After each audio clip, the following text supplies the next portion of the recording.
When Paradox came along and proposed this to us, it was like a dream come true. And that kind of takes us to now, where we're working on Prison Architect 2, and it's getting close to launch.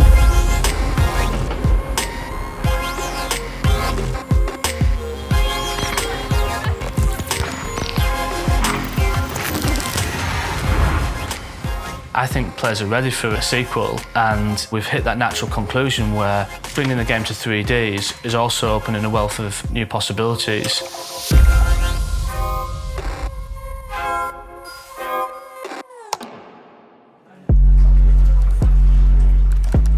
We worked on Prison Architect on console for a number of years. When Paradox acquired the license, they were looking for a developer to continue the Prison Architect brand and in the background work on a sequel, and I've been heading up that team and that project as well.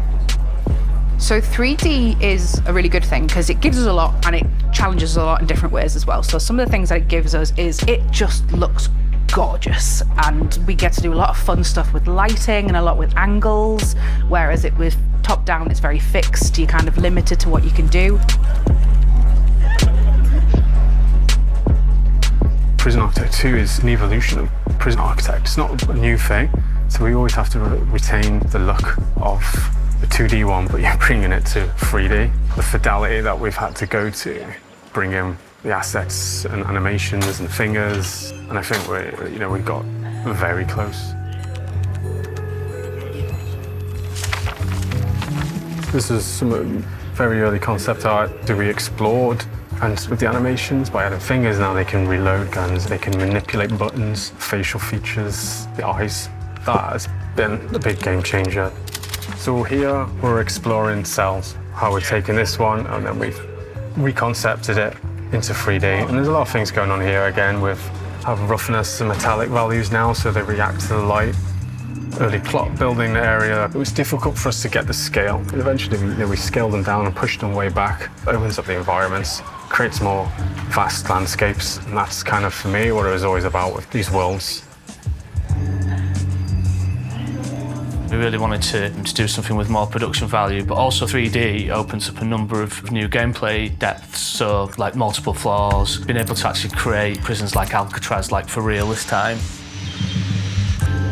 There was a pitch process, so Paradox would work with us on what they wanted to see. We put our pitch together with some concept art and high-level designs of what we would want to do with the game and what direction we want to take it in. Also how we would stay true to the original in the art style as well as the spirit.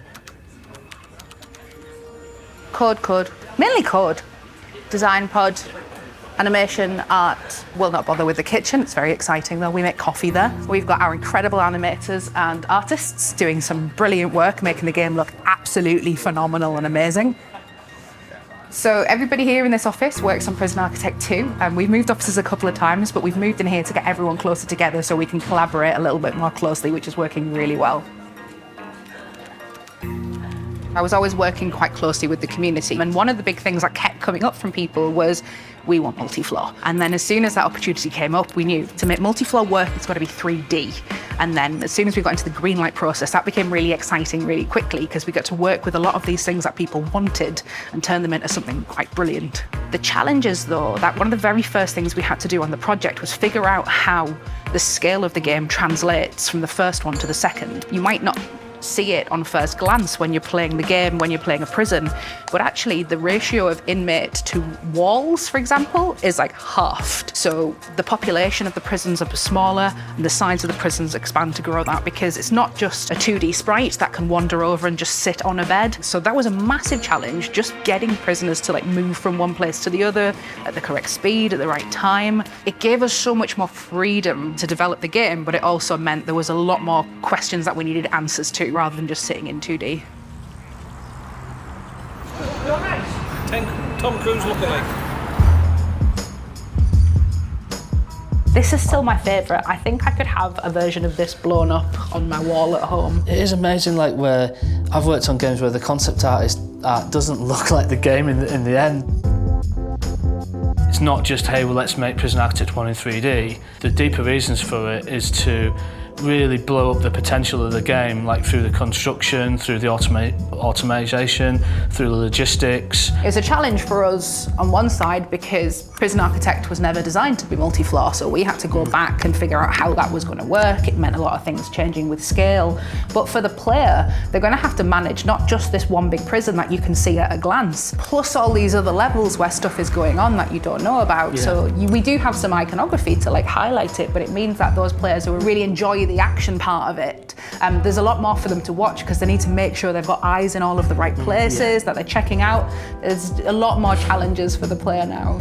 I think that's a cool thing where I also felt in Prison Architect 1 that if I was really playing efficiently, the most efficient prison is having everything along the road in a big line because, well, the delivery's there and I don't want to have my canteen the far side of the prison because it's going to slow things down. Now we've got that extra dimension as well where players kind of have, well, I've got to put my canteen on the top, my kitchen underneath, and then have a stair between them. And that, for me, that's one of the most exciting things, seeing how players will design their prisons with this new dimension, literally, as well as land expansion.